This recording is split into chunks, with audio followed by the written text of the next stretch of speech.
Welcome to 501 Crossroads, your show all about nonprofits and the people that make the mission happen. I'm Marjorie Moore, President and CEO of Mind's Eye, and my personal mission is to make nonprofits stronger by identifying and fixing the rubs that so often come up between people and the mission.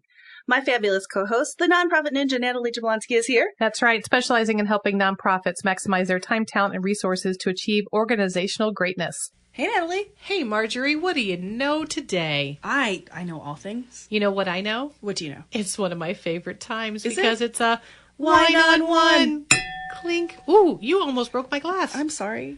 I have good wine in this glass. I know it's classy $10 wine. That's the way we roll up in here, right? Because we work for nonprofits. Yeah.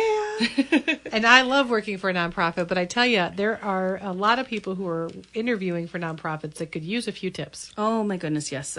You and I have both done our fair share of hiring. Yes, and we've done our fair share of giving people the opportunity to be successful somewhere else. Yes, we have, unfortunately. Yes. So. With that spirit, though, for those who are perhaps looking at 2018, let's do something new. Maybe they want to explore a new option. You and I have seen lots of things to do and not to do. Yes. In interviews, right? Yeah, interviews, the whole application process. Yeah. Let's give you just a couple. So let's give you, 4 or 5, 6, something like that, tips. Okay. That maybe you can walk away with, because if you haven't rode this horse in a while, maybe you've been at your organization for a little bit. Mm-hmm. Yes, it's, you'll remember once you get back up there, but you don't want to forget some really important things and get bucked off. I like that. So rule number 1, I think, do up your resume and cover letter right. Not only do it up, but actually make sure that the format goes correctly when you go to upload it. That's a huge... There's a save as PDF for a reason. Thank you. That exists. Thank you. And Word is not universal across Mac and everything else. So Word's not universal across Word anymore. Well, that's very true. And you get all these weird things like bullet points that don't cross over, and then you've got where your apostrophe was. We all dealt with that. Remember the crazy apostrophe problem with making a different symbol? So yes. So do yourself a favor. Save it as a PDF.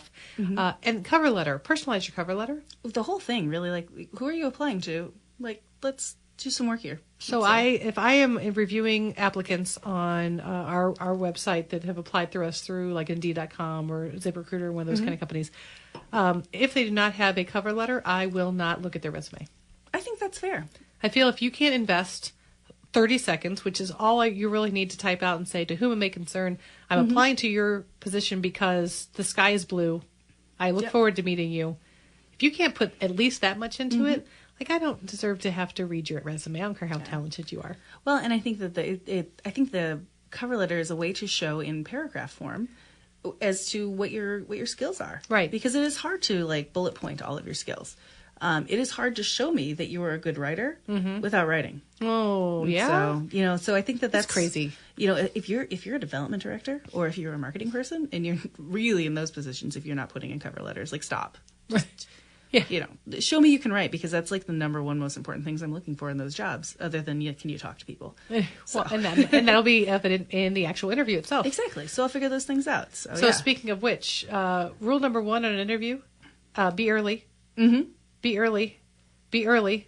But not too early. But not too early, but please be early. So I always say, if you're early, you're on time. If you're on time, you're late. And if you're late, don't even bother showing up, in my opinion. Yeah. Now, I give a kind of a 15-minute early to 5-minute late pad. You are so generous. I am. Well, so I end up interviewing a lot of people who are coming from different parts of our city. Okay, fair enough. And I know that sometimes you leave the house on time, you've checked Google Maps, you've given yourself 15 minutes. And then there's a crash on the interstate that you did not expect. So when that happens, have the information available. Make a phone call. Yes. I've had that happen where someone called me and they said, I left 15 minutes ago. However, I'm here. And overnight, they've decided to close the bridge. And I didn't know they closed this particular bridge. And this is a one-way street. So I need to figure out another way around. And I'm like, thanks for calling. And happy to make a compensation pack, for that. Yep. No problem.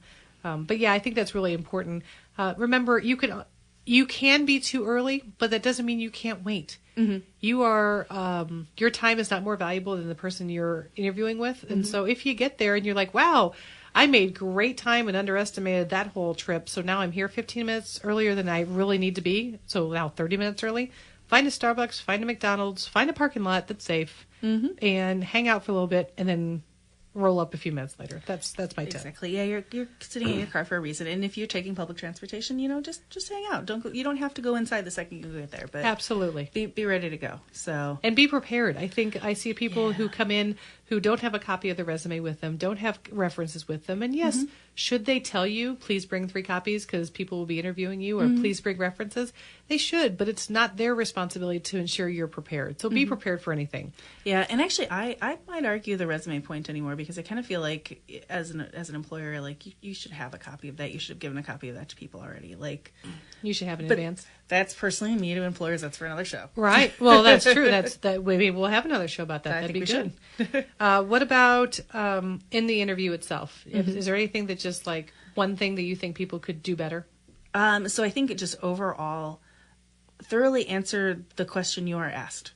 Yes, please. I can't tell you how often people start to tell me a story about something that they think is related to the thing I'm asking about, but 10 minutes later, I've learned about their dog.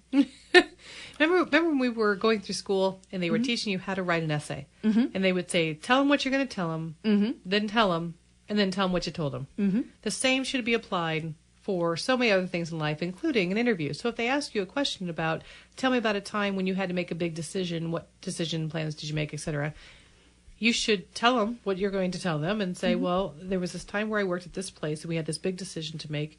And then you tell them what that decision was. And then so in summary, some of the things I learned about making big decisions are X, Y, Z. Yeah, it's perfect. And because I got to tell you, we try to do well at interviewing, but even we zone out if your story is really obnoxious or long or exciting or about your dog. Yeah. So yeah, that's a good tip. Now, if you're going for an animal charity, then your dog story is probably maybe appropriate. Maybe it is. Maybe, It's hard and especially if brings up your good point, but you got to close it with what you got. Yeah, sell yourself there. So the other thing that really bothers me a lot of times is if people wear inappropriate clothing or jewelry. And by inappropriate clothing or jewelry, I mean, Tube tops, sequins pants. I have had people come in like shorts and flip flops. I thought you were going to say chaps. Oh dear, no, I have not experienced that. Thank you. But some of our Midwest or some of ours out in the West might. You never know. Our listeners out farther might. That might be hiking gear might be appropriate to go into when you are applying in Oregon and you're applying for a job that's maybe an outdoorsy job. Like I don't know. But I think the most important thing is know your industry, know your organization, know what's appropriate. It's not hard to Google anything. So Google the organization, see if you can find some casual photos that have been taken maybe as a check presentation or something. It'll give you tips to what they're wearing in the office. Yeah. Well, Facebook is great for that kind of stuff. Absolutely. I mean, you can see what these people look like. One of the things that bothers me in an interview is when I ask someone about a question that what I'm trying to do is, yes, I want to know what you did, but I want to understand how that benefits me as an organization, as the future employer. So what you can do is help make that connection easier for me by saying, so when I was making that decision, it was tough, blah, blah, blah, blah, for these reasons.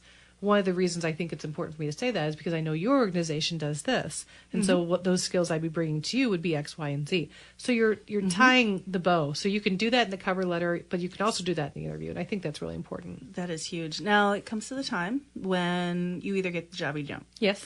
And I feel like it can go one or two ways.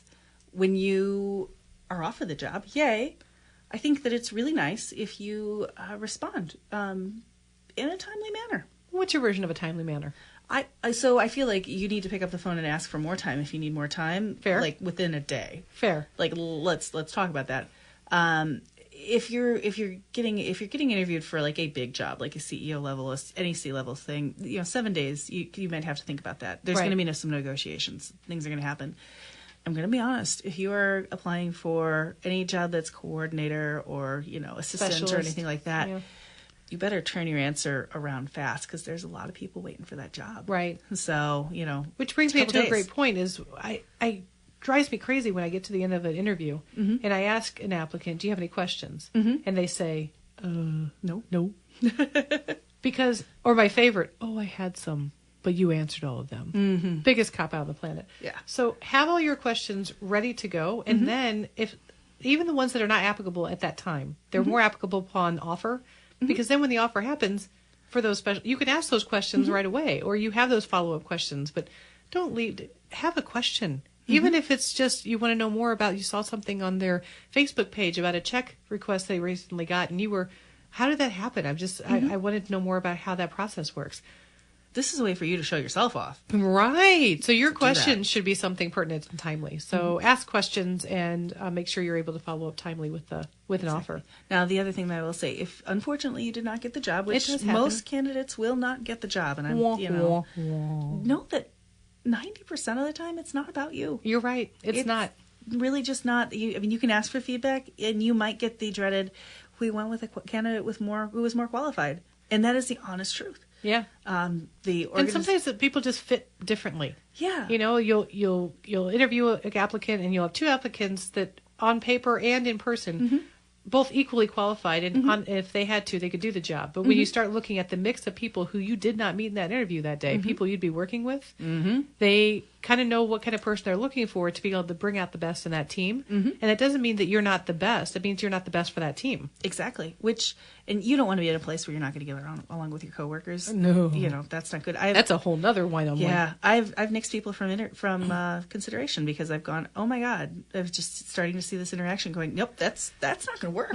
I've seen this before, and I know that's not going to work. No, absolutely. I had an applicant once look at my program director and say, you don't smile a lot, do you? Oh. And that pretty much summed up for me. I was like, oh, this is if someone's going to be that brutally honest, and I knew how sensitive my team was at that location, it was not going to work because there would be feelings that would be hurt way before there'd be progress made, and the client has to come first. So yeah. So I hope for those of you that are out there looking for your next great thing, and that you're going to do great things in our great nonprofit sector, that you find them and you find places that are awesome fits for you. So go ahead and take some of these tips and go out there and get those jobs. That's right. And have a little glass of wine while you're doing it, right? Exactly. Cheers. Cheers. And thank you to all of you for joining us on 501 Crossroads. 501 Crossroads is recorded at the studios of Mind's Eye Radio and is produced and hosted by me, Marjorie Moore. And me, Natalie Jablonski. Mike Curtis is our sound engineer. Please go to iTunes or Stitcher or your favorite app and subscribe and leave us some feedback so others can find us. You can find us on Facebook at 501 Crossroads. Thank you for listening, and remember, we're all working towards the same outcomes.